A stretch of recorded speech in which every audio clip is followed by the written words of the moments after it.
Hello दोस्तों, नमस्कार। Last video में हम लोगों ने एसेंशियल एलिमेंट्स, बेनिफिशियल एलिमेंट्स और फंक्शनल एलिमेंट्स के बारे में जाना।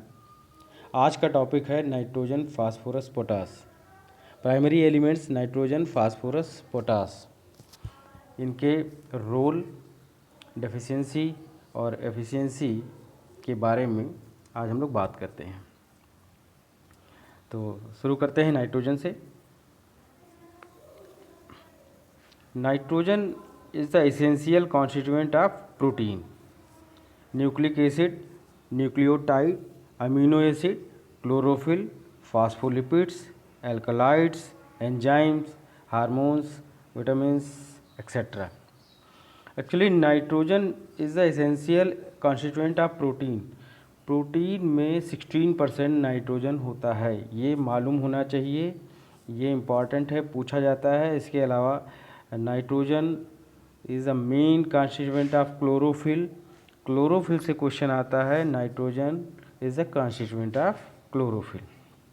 Next, nitrogen imparts dark green colour to plants.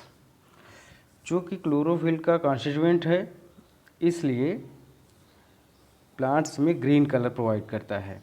Improves quality and succulence of leafy vegetables and fodder crop. यह इम्पॉर्टेंट चीज़ है कि जो फॉडर क्रॉप होंगी या वेजिटेबल क्रॉप्स होंगी, लीफी वेजिटेबल्स, उनमें सक्यूलेंसी इम्प्रूव करता है। Nitrogen taken up in both nitrate and ammonium form. Nitrogen is mobile element in soil and plant both. इस प्रकार हम लोग देखते हैं कि नाइट्रोजन की आवश्यकता सबसे ज़्यादा ग्रोइंग पीरियड में रहती है। जब भी पौधा अंकुरित होता है और मैच्योरिटी की ओर होता है, उस समय नाइट्रोजन की आवश्यकता कम होती है। इसकी वजह से नाइट्रोजन, जितने भी नाइट्रोजनस फर्टिलाइज़र हैं, उनकी कुछ मात्रा at the time of sowing और इसके बाद बाकी की मात्रा ग्रोइंग पीरियड में दी जाती है, अलग अलग टाइम पे। नाइट्रोजन में एक इम्पॉर्टेंट बात ये बताई जा रही है कि नाइट्रोजन नाइट्रेट और अमोनियम फॉर्म में पौधे लेते हैं। ये आपको पिछले वीडियो में भी बताया गया था, ये इम्पॉर्टेंट है, ये आपको जानना चाहिए। Deficiency symptoms of nitrogen: uniform chlorosis of leaves including veins. Chlorosis means yellowing of leaves. Uniform chlorosis of leaves including veins. Cereal shows characteristics V-shaped yellowing at the top of lower leaves. ये important है, V-shaped chlorosis। इससे question पूछा जाता है, nitrogen की deficiency होगी तो जो लीव्स होंगी वहाँ वी शेप्ड येलोइंग होगी या क्लोरोसिस होगी। Provokes the synthesis of anthocyanin which gives different types of colouration. जब भी एंथोसाइनिन बनेगा, नाइट्रोजन की कमी होगी तो एंथोसाइनिन को बढ़ावा मिलेगा और उससे अलग अलग कलर्स आते हैं। The symptoms appear on lower और ओल्डर लीव्स फर्स्ट। ये बहुत इम्पॉर्टेंट है। सबसे पहले नाइट्रोजन की डिफिशियंसी के सिम्टम्स पुरानी पत्तियों पर आते हैं या निचली पत्तियों पर आते हैं, और इसका जो एग्जाम्पल है वो है बटनिंग इन कॉलीफ्लावर। कॉलीफ्लावर में बटनिंग नाइट्रोजन की डिफिशियंसी से होती है। इसको प्रीमेच्योर बोल्टिंग भी कहते हैं। और इसके अलावा एफिशिएंसी ऑफ नाइट्रोजन, जब भी नाइट्रोजन की टॉक्सिसिटी होगी या एफिशिएंसी होगी, जब नाइट्रोजन अधिक हो जाएगा तो उसका नुकसान ये होगा। पहली चीज़, पहले अभी इसके पहले बताया गया है कि नाइट्रोजन सक्यूलेंसी प्रोवाइड करता है। जब नाइट्रोजन की अधिकता होगी तो सकुलेंट प्लांट्स, अगर ज़्यादा सकुलेंट्स हैं तो उसमें डिजीज़ और पेस्ट का इन्फेस्टेशन होगा, उसमें रोग अधिक लगेंगे, कीड़े अधिक लगेंगे। इसके अलावा वेजिटेटिव ग्रोथ बहुत ज़्यादा होगी, जो रिप्रोडक्टिव फेज को भी इफ़ेक्ट करती है। Lodging and abortion of flowers. susceptible to pest and disease. Lodging and abortion of flowers. फूल या तो bending over of the stem, या तो मुड़ जाएंगे या ड्रॉप कर जाएंगे, अबार्ट हो जाएंगे. Susceptible to pest and disease, अभी बताया जब भी टॉक्सिसिटी होगी या नाइट्रोजन ज़्यादा होगा तो प्लांट में सकुलेंसी बढ़ेगी और डिजीज़ और पेस्ट अधिक लगेंगे. बर्ड किलिंग इन ग्रेप्स. टॉक्सिसिटी, नाइट्रोजन की टॉक्सिसिटी का जो मेन एग्जांपल है ग्रेप से पूछा जाता है. बर्ड किलिंग इन ग्रेप ये नाइट्रोजन की टॉक्सिसिटी से होता है. इसके अलावा फास्फोरस. फास्फोरस का रोल मोस्टली रूट ग्रोथ में होता है. एक्चुअली फास्फोरस पौधों की जड़ों के विकास के लिए अधिक आवश्यक है, इसलिए फास्फोरस की ज़्यादा से ज़्यादा आवश्यकता जो है वो बुआई के टाइम पर ही पूरी की जाती है. और इसका एक और मुख्य कारण है, वो भी आगे बताया जाएगा, कि ये इमोबाइल होता है. ये सॉइल में ये घूमता नहीं है, इमोबाइल है. Phosphorus governs the root growth and plants cannot complete their life cycle without phosphorus. Phosphorus is called key to life. की टू लाइफ की जब जड़ों का विकास नहीं होगा तो पौधा अच्छे से विकसित नहीं होगा, तो उसकी मेटाबॉलिक एक्टिविटीज़ पे फ़र्क पड़ेगा. Phosphorus is a constituent of nucleic acid, phytin, phospholipids, ATP, essential for reproductive function, stimulate early root growth, enhances rhizobia and nodules. कुछ लेग्यूम क्रॉप होती हैं उनमें रूट नोड्यूल्स पाए जाते हैं और उन नोड्यूल्स में राइजोबियम बैक्टीरिया होते हैं.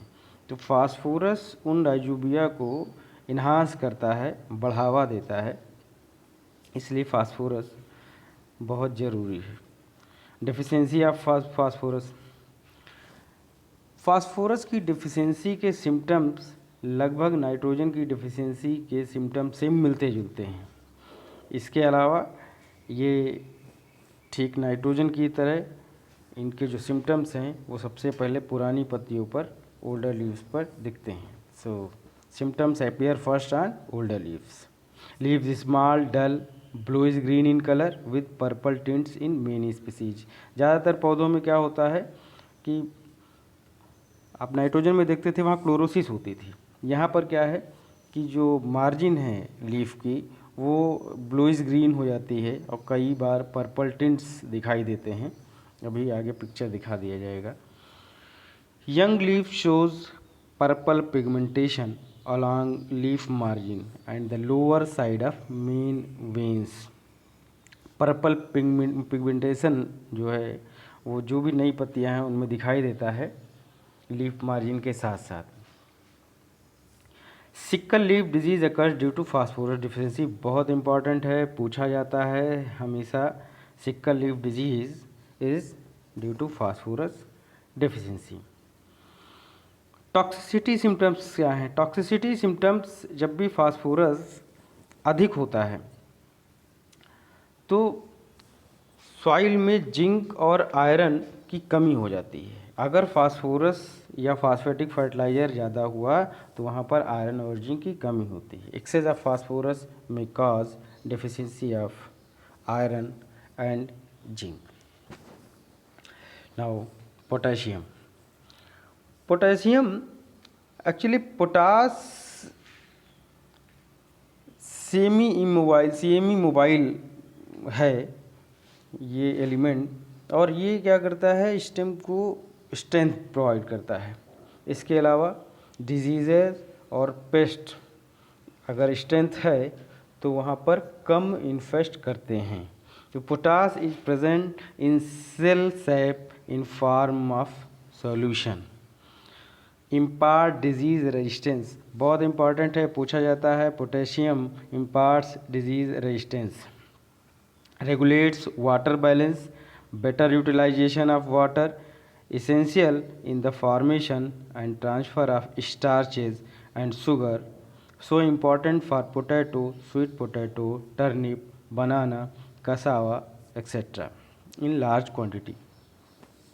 ये यहाँ ध्यान देने वाली बात ये है कि ये पूछा गया है, कई एग्ज़ाम में आता है कि ट्रांसफ़र ऑफ स्टार्चेस, जो पोटेशियम का रोल है वो transfer of starches and sugars. Mostly क्या होता है कि जहाँ जो क्रॉप ऐसी हैं जिनमें स्टार्च प्रोड्यूस होता है ज़्यादा, जैसे पोटैटो, स्वीट पोटैटो, टर्निप, बनाना, कसावा, यहाँ पर इसकी पोटेशियम की ज़रूरत ज़्यादा होती है, तो इसका विशेष ध्यान रखें। Improves quality of tobacco leaf के लिए इम्पॉर्टेंट है। And potassium regulates osmo regulation and stomatal movement. Potassium promotes hydration. देखिए, दो अलग अलग बातें हैं। एक चीज़ ये बहुत ज़्यादा पूछी जाती है कि स्टोमेटल मूवमेंट के लिए कौन सा एलिमेंट ज़रूरी है, वो है पोटेशियम। और पोटेशियम प्रमोट हाइड्रेशन। जब भी सूखे की स्थिति होती है तो पोटेशियम बहुत ज़्यादा स्ट्रेंथ प्रोवाइड करता है और इसकी वजह से पौधा ऐसी स्थिति में भी खड़ा रहता है। Deficiency symptoms of potassium. Deficiency symptoms of potassium भी लगभग नाइट्रोजन की तरीके से ही होती है, लेकिन जो मेजर चेंजेस हैं वो हैं yellowing starts from the tip of margin of leaves. जो पत्तियों की जो टिप है उनकी मार्जिन से येलोइंग स्टार्ट्स होती है। Extended to the centre of leaf base, necrotic area at the tip and margin of the leaf. Necrotic area जब लीफ टिप से मार्जिन तक जब येलोइंग होगी, इसके साथ साथ ब्राउनिंग हो जाएगी और वो पत्ती का हिस्सा जलने जैसा लगता है, नेक्रोटिक हो जाता है, मुरझा जाता है। Symptoms appear first on older leaves with dead spot. ये बहुत इंपॉर्टेंट है, हमेशा पूछा जाता है। नाइट्रोजन, फास्फोरस और पोटास के जो डेफिशिएंसी सिम्टम्स हैं ये ओल्डर लीव्स पे दिखते हैं, सबसे पहले वहीं दिखते हैं। पोटेशियम के केस में क्या होता है कि older leaves with dead spot. Tendency of the leaf top to curve downward. Main symptoms है पोटेशियम डेफिशिएंसी का कि जो लीफ टॉप है वो नीचे की तरफ मुड़ जाती है।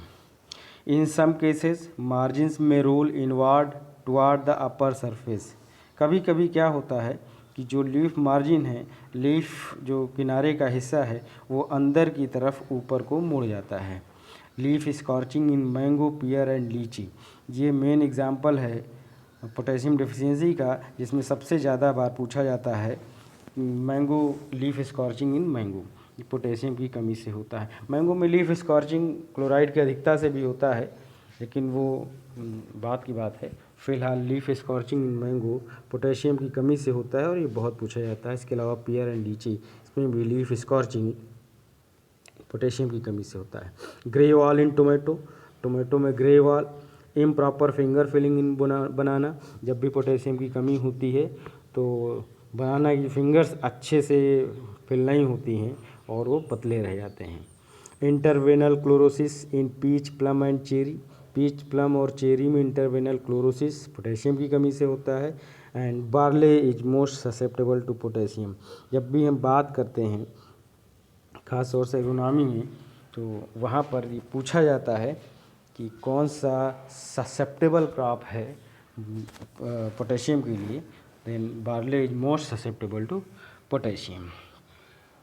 तो ये तो बात हो गई नाइट्रोजन, फास्फोरस, पोटास के रोल की, डेफिशिएंसी की और एफिशिएंसी की। एक चीज़ और है mobility of nutrients, mobility of nitrogen, phosphorus and potash. ये जानना बहुत ज़रूरी है, क्योंकि इस जब आपको ये पता होता है कि मोबिलिटी चाहे वो प्लांट्स में हो चाहे सॉइल में हो, वो किस तरह से है, तो आप उसके बिहाफ पे फर्टिलाइज़र और बहुत सारी चीज़ें यूज़ कर सकते हैं। तो यहाँ से क्वेश्चन भी आते हैं। Mobility of nutrients. मोबिलिटी में एक चीज़ ध्यान दीजिए mobility in soil, mobility in soil, पहले आप ये देखें, फिर mobility in plants. Mobility in soil, nitrogen के केस में क्या होता है कि जब भी आपने देखा कि plants intake nitrogen in form of nitrate and ammonium, ये आप पहले देख चुके हैं। Nitrates are highly mobile, nitrates are highly mobile, they are highly soluble and not adsorbed on clay complex, but ammonium are less mobile, ammonium are less mobile, they are soluble but adsorbed on clay complex and thus their mobility is reduced। तो यहाँ आप देखेंगे nitrogen के case में nitrate और ammonium, nitrate highly mobile है, highly soluble है और ये एडजॉर्ब नहीं होता है क्ले पार्टिकल्स पर, और अमोनियम ये एडजॉर्ब हो जाता है क्ले पार्टिकल पर, लेस सोलबल है, बट इन सॉइल मोबाइल है। तो mobility in soil of nitrogen and in case of plants, in place of plants nitrogen is highly mobile nutrients. ये दोनों अलग अलग चीज़ें हैं, दोनों अलग अलग मालूम होना चाहिए। नाइट्रोजन या फास्फोरस, पोटास, इन तीनों की सॉइल में मोबिलिटी और प्लांट्स में मोबिलिटी क्या है। बात करते हैं फास्फोरस की। फास्फोरस फास्फेट, बाईफास्फेट, ट्राईफास्फेट के रूप में पौधे इंटेक करते हैं, और ये जो बाईफास्फेट, ट्राईफास्फेट, ये इमोबाइल हैं इन केस ऑफ सॉइल, सॉइल को लेके ये इमोबाइल हैं। फास्फेट, बाईफास्फेट, ट्राईफास्फेट इमोबाइल हैं इन सॉइल। तो in terms of soil mobility these are immobile, ये बहुत इंपॉर्टेंट है, इसको ध्यान में रखें। And in plants they are mobile, in plants they are mobile. इसी तरीके से पोटेशियम को ले लें, potassium in plants mobile and in case of soil they are less mobile, they are less mobile. Okay, तो ये बात हो गई। इसी के बिहाफ पे अभी जो पहले बताया था कि नाइट्रोजन, फास्फोरस और पोटास का जो फर्टिलाइज़र के रूप में जब भी देते हैं तो इसको कब कब देते हैं। नाइट्रोजन की थोड़ी मात्रा at the time of sowing या जर्मिनेशन के टाइम, बाकी की मात्रा at the time of growing period in different parts, and phosphorus और पोटास की मात्रा, पूरी मात्रा at the time of sowing दे दी जाती है। तो ये तो बात हो गई नाइट्रोजन, फास्फोरस एंड पोटास की। अब आप यहाँ पर कुछ पिक्चर्स हैं वो देख सकते हैं। नाइट्रोजन की बात कर रहे थे तो वी शेप्ड क्लोरोसिस की बात हो रही थी। वी शेप्ड क्लोरोसिस, ये पत्ती पीली पड़ती हैं, ये देखिए, ये पत्तियाँ पीली पड़ती हैं और बाद में मुड़ के गिर जाती हैं। ये ओल्डर लीव्स पर पहले दिखते हैं सिम्टम्स। इसके अलावा आप ये देखिए,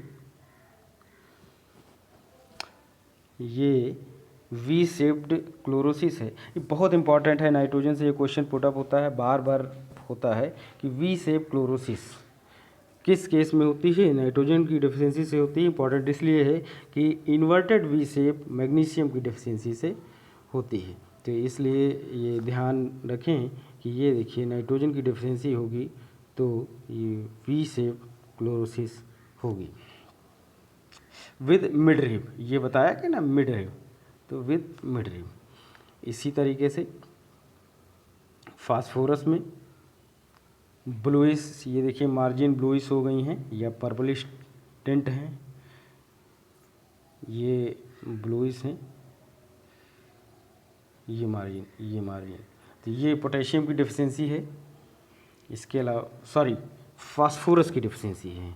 ये फास्फोरस की डेफिशिएंसी में मार्जिन्स ब्लूइश हो जाती हैं। पोटेशियम की डेफिशिएंसी में इनवर्ड कर्विंग होगी, टिप नेक्रोटिक हो जाएगी। ये देखिए लीफ की टिप है, यहाँ से येलोइंग हुई, फिर नेक्रोसिस हो गई, ब्राउनिंग हो गए, और इसके बाद इसमें या तो इनवार्ड